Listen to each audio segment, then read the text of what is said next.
And the final thing I think that we need to do if we're going to continue to be a city that is the middle-class capital world that grows and creates jobs is we need to improve our education system. You know, it is not an accident that I'm a product of public schools, but it is a historic quirk that I got a pretty good education. And what I mean by that is that I was the beneficiary, like many of you were, of a generation of women, because that's really who they were, who had very few other job options except to become teachers. They were women of a certain generation were secretaries, they were nurses, or they were teachers. That was it. Those same women coming into the workplace today are running your companies. But then we got this group, like my mother, frankly, who served in the public schools for 32 years. She's a master's of finance. If she were born 20 years, 30 years later, she might not have made the same decision. But because of the demographics of that group, the natural attrition that's going on, we now have that generation of teachers that have left the system or are leaving the system.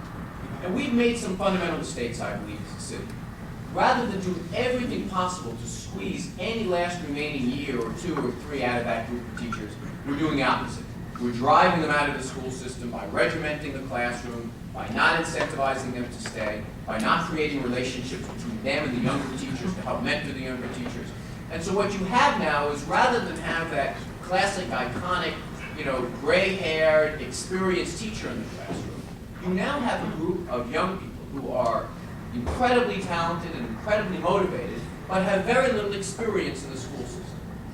We have to figure out ways now to compete with the private sector for good teachers, and it's going to be hard. One of the things that we need to do is make sure that these teachers have an experience that is not as traumatic as it seems to be. Right now, we have a dramatic decline, obviously, in the average term of service for a teacher. It's like anything else. You're going to have good, you're going to have bad, but it's also like anything else.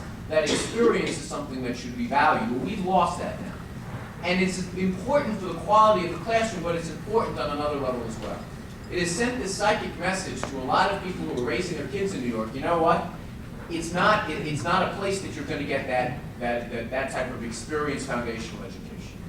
And I think it is very, very important that we make sure that 20 to 30% of failing kids passes. And you hear the chancellor talk about it, and they believe in it religiously, as do I. But we have to have a second group that we keep an eye on all the time. And that is the B student, the C student, the average student, whose parents want to understand that if they send their kid to the neighborhood school, they're going to get pushed to be an A student. And we want to make sure that that A student, who has the idea that I'm going to go to Harvard or Yale, we want to make sure that they are incentivized to go there as well.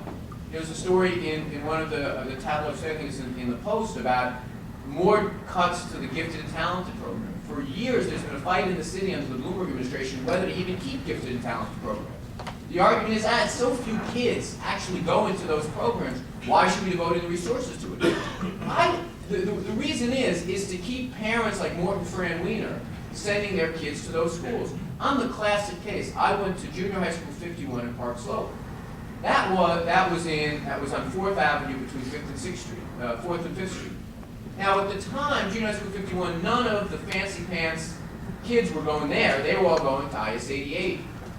So what did they do? They created this SP program, which said you skipped 7th grade. This is why I'm still filling out. I'm younger than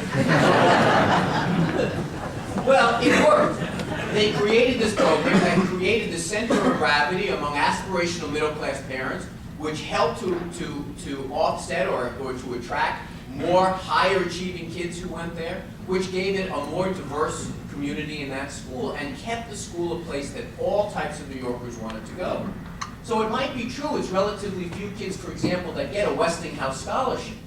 But it's one of the reasons you want Midwood High School having a relationship with Brooklyn College, where they share laboratories, and once a year you get that press release that some brilliant kid won a Westinghouse or an Intel scholarship. It's true, it's a relatively tiny number of children who are going to benefit from these programs, but the psychic value of making sure it's seen that this is a middle-class aspirational type experience is so very important. So if we don't create an environment where people who want to put jobs here can do it affordably, if we don't create an environment where employers here in New York City don't have the yoke of extraordinarily high healthcare costs, and we don't create an environment where our most foundational element of having a thriving city, the school improves, we are not going to have a bright future. But I am gratified that I think we are going to solve these problems. We're going to solve them because for I think we have now entered this period in New York, and I think to some degree Mayor Giuliani gets credit for this, to some degree it's Mayor Bloomberg. We no longer view the city as an ungovernable place. We now lean into big problems. We sometimes get it wrong. I mean, the congestion pricing plan the mayor has is wrong. We sometimes get it right, but we no longer get up in the morning and say, oh, that problem can't be solved. We now believe in the ethos of governance is that these things can get done.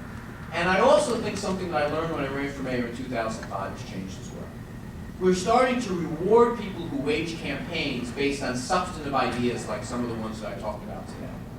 It used to be, and maybe the 2005 campaign was the dividing line between the used to and the future. But it used to be that, you rounded up the constituency groups, you rounded up the labor unions, you rounded up the political clubs, you rounded up the endorsers, you stood on the steps of City Hall, and the framework for the campaign is who has the most of those.